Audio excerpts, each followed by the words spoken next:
Saludos, aquí de nuevo con ustedes en este programa donde intentaremos de una forma lo más breve posible, pero bíblicamente, darle respuesta a una pregunta difícil. Y esta es la pregunta: ¿es usted protestante? Déjeme aclarar para empezar, y así voy a terminar también, ya lo estoy diciendo. Y es que para mi identidad como hijo de Dios, como cristiano, como parte de la iglesia de Cristo, nada tienen que ver ni los bautistas, ni los protestantes, ni los católicos, ni nadie. Hijo de Dios, ser parte de la iglesia de Cristo, nacido de nuevo, todo fue por la gracia de Dios a través de Cristo y no a través de ninguna religión. ¿Está claro eso? Así que la pregunta tiene que ver más bien acerca de la práctica, de cómo yo hago las cosas, y es a través, sí, de una denominación, en este caso la bautista, y no acerca de mi salvación, de mi identidad como iglesia, como hijo de Dios. Soy parte de la iglesia de Cristo a través de la fe en Cristo y de lo que Él hizo por mí, no porque sea bautista o sea de ninguna otra denominación. Recuerda lo que dice ahí Efesios 2, 8 y 9. Porque por gracia sois salvos por medio de la fe. Y esto no es de vosotros, pues es don de Dios, regalo de Dios, no por obras, para que nadie se gloríe. Así que es importante que aquí cuando dice esto no es de vosotros, incluye una religión, no es porque la religión que practicas, por lo que tú hagas, por como tú te llames, es por lo que Cristo hizo por ti, para que toda la gloria sea para Él, para el Señor, para Cristo, y no para ninguna religión, no para ninguna denominación. Ahora bien, el término protestante eh, es la forma en que se llaman a todas las denominaciones que surgieron de la reforma liderada por Martín Lutero ahí en el siglo XVI, y aquellas 95 tesis donde él expuso las razones por lo cual la Iglesia Católica estaba equivocada, porque eran 95 razones bíblicas de acciones que esta Iglesia estaba haciendo no acorde a los principios de la Biblia, sino acorde a su tradición religiosa. Ahora, todos los que se identificaron después a lo largo del tiempo y de países distintos con esas tesis y con aquel, vamos a decir, levantamiento espiritual de aquel hombre y su protesta, pues bueno, vinieron a ser llamados protestantes.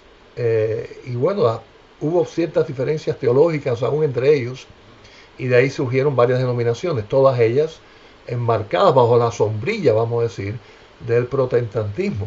Ahí están los presbiterianos, los luteranos, episcopales, anglicanos, un poco después metodistas, etc. Ahora, bueno, entonces, respondiendo a la pregunta, ¿será que los bautistas son parte de ese grupo? Bueno, si hacemos una línea histórica de los bautistas actuales, de los cuales pertenece mi iglesia, podemos decir que sí, llegan a esos protestantes.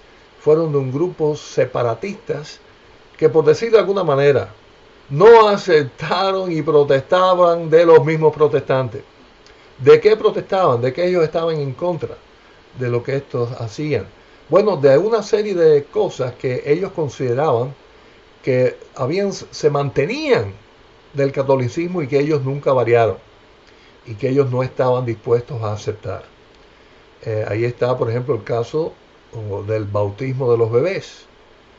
Los protestantes, históricamente, todas las denominaciones protestantes siguen bautizando bebés, al igual que los católicos, y estos grupos pues no aceptaban esto. Igualmente, una religión de Estado, una religión que se estuviera afiliada al gobierno y en cierto sentido entonces era prácticamente impuesta. Bueno, si tú nacías en España, la religión de Estado era la católica. Lo mismo si nacías en Italia o si nacías en Francia.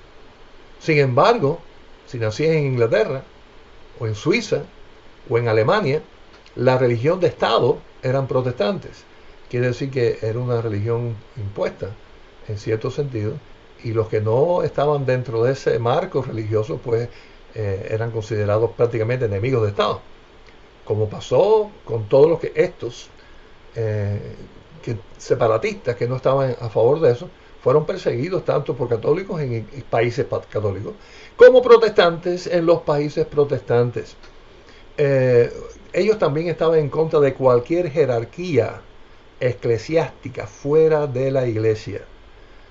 Y los protestantes, bueno, ya no tenían el Papa, pero tenían su propia jerarquía con una cabeza humana. Y estos estaban en contra de esa forma de ser. La única organización que ellos aceptaban jerárquicamente hablando, en cierto sentido, es dentro de la iglesia local. Cristo, pastores, ancianos o diáconos, todos estos términos bíblicos dentro de la iglesia local. Fuera de la iglesia local, ninguna posición, mucho menos jerárquica. Todos estos se consideraban servidores dentro de la iglesia. Y bueno, igualmente los catecismos católicos, bueno, habían después catecismos, le daban mucho valor dentro de la iglesia protestante, aunque bueno, ellos reconocían que la Biblia era lo principal, pero estos grupos tampoco aceptaban ningún tipo de catecismo. Quiere decir, la Biblia ahí directa y pura, y esas cosas la hacían distinto.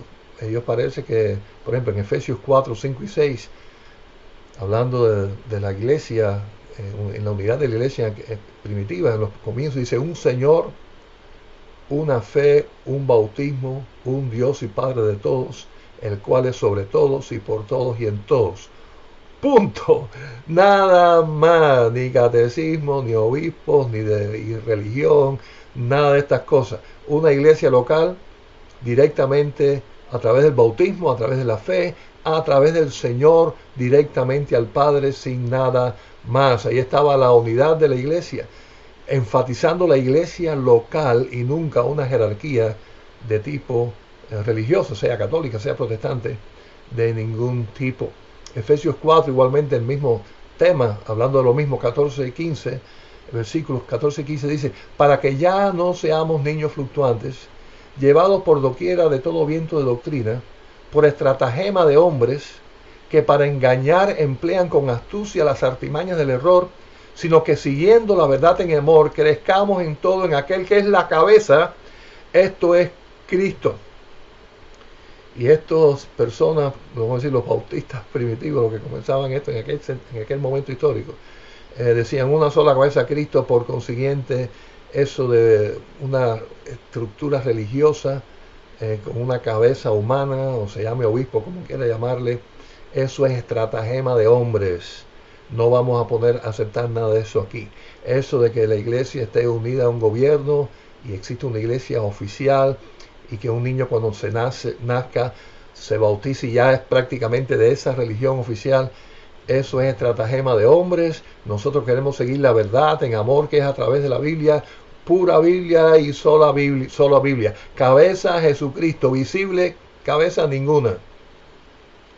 Jesucristo nada más, es nuestro fundamento, y ellos se arraigaron a eso con esas doctrinas, y eso les costó sangre. Con razón hay un folleto muy, muy interesante, por cierto tengo aquí uno bien antiguo, el rastro de sangre. Y aquí, claro, esta forma de pensar del que escribió este folleto hace muchos años, esto sí era antiprotestante completo, estos negaban toda conexión con el protestantismo. Y él argumenta en este folleto, en este libro, que estas ideas venían mucho antes del protestantismo, y ahí menciona como los anabaptistas y otros grupos que ya existían antes de la reforma de Martín Lutero, y que los bautistas provienen de ahí. Y yo creo que sí, estuve leyendo un libro de historia religiosa, que realmente sí, estos principios bautistas ya estaban de antes, pero históricamente hablando tú no puedes enlazar a esta iglesia actual con aquellos grupos. Prácticamente nacieron de estos grupos separatistas en contra del protestantismo. Así que todo eso me hace a mí un poco rechazar un poco el término protestante. Tengo que decir la verdad. Me siento más cómodo que me digan eres evangélico, eres bautista y no protestante por esto, por esa realidad histórica. Sin embargo, tengo que reconocer que las columnas del protestantismo son bíblicas y definitivamente forman parte de las creencias evangélicas, de todos los evangélicos, incluyendo los bautistas. Pues, todas las 5 solas, que son las columnas del protestantismo, solo la Escritura, solo la Biblia, solo por fe, no por ninguna acción religiosa ni por nada de esto, solo por gracia, por el amor de Dios en la soberanía de Dios dada, solo a través de Cristo, sola la gloria para Dios y no para ningún hombre. Esas 5 columnas del protestantismo, teológicamente hablando, realmente son bíblicas y personalmente las comparto un 100%. Ahora, yo reconozco también que, hablando en términos religiosos, de denominación, los mismos bautistas, o que se han llamado bautistas, muchos de ellos a lo largo de la historia, traicionando a sus propios principios, han hecho cosas muy incorrectas. Eso es pura verdad. Pero si vamos a la forma de ellos de hacer la vida cristiana, de servir al Señor, de organizarse como iglesia, sus preceptos en cuanto al bautismo solamente son la iglesia, aquellos que voluntariamente aceptan a Jesucristo, el plan de Dios, y son bautizados, son parte de la iglesia. Todos esos principios, como me identifico 100% de eso, pues sí. Puedo decirte, no soy protestante, yo soy evangélico. Pero, repito, dije que iba a terminar como empecé, ¿verdad? Porque eso es demasiado importante. Yo soy pastor evangélico bautista. Jamás, ¿me está escuchando? Jamás he hecho un llamamiento a alguien para que se haga bautista. Jamás. Cuando he predicado la palabra de Dios, mi llamamiento bíblico es que la persona ponga la fe en Jesucristo para su salvación, porque solamente en Cristo hay esperanza, solo Cristo salva. No salvan los protestantes, no salvan los católicos, no salvan los evangélicos, no salvan los bautistas, salva Cristo. Y por eso, mi amigo que me está escuchando, el llamamiento del corazón de Dios no es para que usted pertenezca a una denominación determinada. Él está llamando a salvación. Él quiere que tú seas de su familia. Y la familia de Dios, la iglesia de Cristo, la esposa de Cristo, está formada por personas que voluntariamente entiendan su condición pecadora y pongan la fe en Jesucristo y solamente en Jesucristo. Ese es el plan de salvación de parte de Dios. Cristo murió en la cruz por todo el mundo y todo aquel que cree en Cristo es salvo, viene a ser parte de su iglesia. Eso es lo fundamental. Ahora, ya después que usted sea parte de la iglesia, sí, usted debe escoger un lugar donde servirle. Y yo le invito a que cuando usted tome esa decisión lo haga seriamente. No por lo que fueron sus padres o no por lo que más le gusta, así en términos de la gente que está ahí porque son bonitas y porque el pastor le cae bien, sino por principios. Investigue si exactamente esa iglesia está sujeta a preceptos y principios bíblicos, para que ya ahora que usted sí es salvo por la fe, por la gracia de Dios, usted le sirva de una forma correcta y bíblica. Que no sea engañado por corrientes fluctuantes y promesas de hombres, sino por verdaderas enseñanzas de la palabra de Dios a través del Espíritu Santo en su vida. Bueno, una vez más intenté lo más breve posible contestar a esta pregunta. Dios le bendiga y si Dios quiere, nos vemos la próxima semana.